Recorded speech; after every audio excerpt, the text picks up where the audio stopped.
Ciao a tutti, pace e illuminazione. Bentornati nel canale La Via del Sutra del Loto. Oggi ti parlo del capitolo 13, che è un capitolo importantissimo, un capitolo che ha davvero la capacità di aiutarti seriamente. Il titolo è Esortazione alla perseveranza. In questo capitolo i discepoli del Buddha fanno una promessa importante: decidono di continuare a diffondere l'insegnamento corretto anche se incontreranno difficoltà, critiche e persecuzioni, no?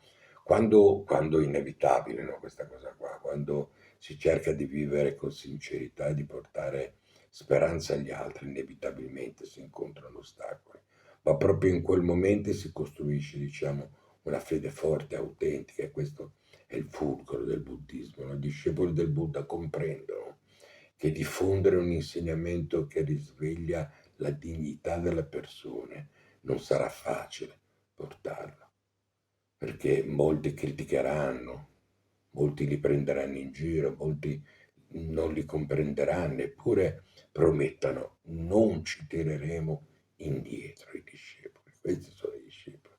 Questo non significa combattere contro gli altri con rabbia, tutt'altro. Il buddista non combatte, significa continuare a vivere con coraggio e compassione anche quando il mondo intorno diventa davvero difficile, quando cambi in meglio. Non tutti capiscano. Molte volte quando una persona decide di migliorarsi, essere, non so, più sincera, smettere di lamentarsi, di praticare il buddismo, vivere con più umiltà, può trovare opposizione a questa cosa, no? La gente non ti aiuta, stai tranquillo. Alcuni diranno: stai esagerando, non cambierà mai, è inutile, no? Il capitolo 13 insegna: non fermarti perché gli altri non comprendono subito il tuo cambiamento. Una persona decide di non rispondere più con rabbia in famiglia. All'inizio nessuno cambia atteggiamento. Continuano le critiche inevitabilmente, continuano le persecuzioni, ma lei pensa: allora non serve a niente. Ti viene normale, no, da pensare. Ma perseverando con pazienza, piano piano l'atmosfera, credimi, cambierà. Questo capitolo insegna che la trasformazione vera richiede tempo, richiede perseveranza, fiducia, richiede davvero volerla una determinata cosa, no? Nel buddismo spesso si pensa: se pratico non dovrei avere problemi, no? Ma nel Sutra del Loto si insegna al contrario: gli ostacoli fanno parte della crescita, le difficoltà rivelano la nostra forza interiore, no? Come un muscolo cresce sotto sforzo, anche il cuore umano cresce affrontando le difficoltà, no? Una persona che supera una malattia, una delusione, una crisi familiare spesso diventa più profonda, più compassionevole, più forte interiormente. Perseverare non significa soffrire in silenzio, poi. Questo capitolo non insegna a sopportare tutto passivamente, no? Perseverare significa non rinunciare alla propria dignità, non smettere di credere nel bene, rialzarsi ogni volta. Per fare un esempio concreto, una persona fallisce un progetto lavorativo, può pensare: sono incapace, oppure dire: questa esperienza mi fa crescere, che cosa devo capire da questa esperienza? La perseveranza buddista è continuare a camminare senza perdere speranza. Le parole feriscono spesso, ma non definiscono il nostro valore. Tienilo presente questa cosa. Nel capitolo 13 si parla anche di persone che insultano e disprezzano chi pratica il Sutra dell'Otto. Questo ha un significato molto umano. Spesso veniamo giudicati, veniamo criticati, veniamo fraintesi, ma il valore della nostra vita non dipende dall'opinione degli altri, no? Una persona viene criticata sul lavoro e perde fiducia. Se basa il proprio valore solo sul giudizio esterno, soffrirà continuamente.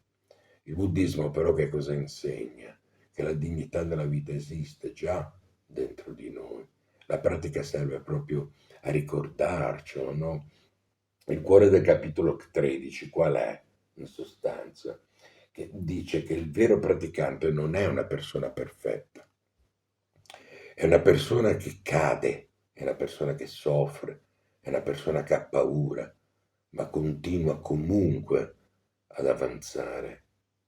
Il coraggio non è non avere problemi, il coraggio è non lasciare che i problemi spengano il tuo cuore, per applicarlo nella nostra vita di tutti i giorni, in famiglia. Quando ci sono tensioni, invece di alimentare odio, cerca un dialogo, usa la pazienza. Sul lavoro, quando arrivano critiche, quando arrivano critiche cosa si fa? Si continua a migliorarci senza perdere autostima. Questo è importante, non bisogna ascoltare, fare queste cose, no?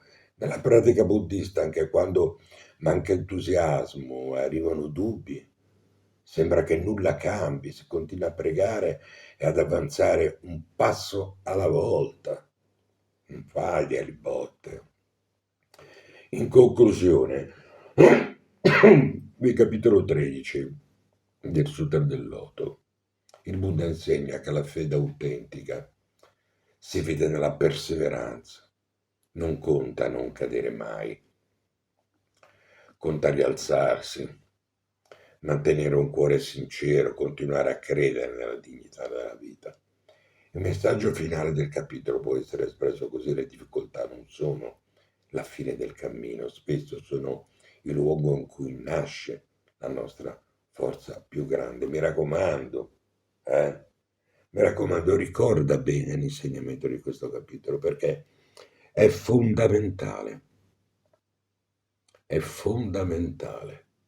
Ora, prima di lasciarti, ti voglio dare una notizia meravigliosa, che molti di voi la conosceranno. È nata la Myokai. Cos'è la Myokai? La scuola buddista, l'associazione Conventato Io. È l'associazione del Sutra del Loto. Noi facciamo la pratica in italiano, il nostro gong è in italiano e facciamo anche il Daimoku in italiano. Ma perché? Può sembrare un'aberrazione, ma no, te ne dico una. Nichiren, quando faceva Nammyo Renge Kyo, lo faceva nella sua lingua, no? Nichiren in giapponese. Se io faccio il Daimoku facendo Nammyo Renge Kyo, che cosa sto facendo? Sto imitando Nichiren, non sto facendo Daimoku. Se io dico prendo rifugio nel Sutra del Loto, sto facendo Daimoku. E tu prova a fare il Daimoku così, poi vedi le cose come cambiano. Vedi come cambia la tua vita. La Myokai è una scuola particolare, diversa da tutte le altre scuole. Non siamo rigidi, non siamo integralisti, odiamo tutti gli integralismi. Studiamo tutte le religioni, perché tutte le religioni sono comprese nel Sutra del Loto. Guarda il capitolo 5, la grande nuvola, la stessa pioggia che bagna diverse piante. Cosa significa? Questo. Che tutte le religioni hanno una sola origine. E il Sutra del Loto ce lo dice. E noi portiamo avanti con la Myokai questo. Se vuoi far parte della Myokai, scrivi a klausmassimo@gmail.com. klausmassimo@gmail.com. Io ti rispondo e ti dico come fare. Ciao, pace e illuminazione, mi raccomando, studia.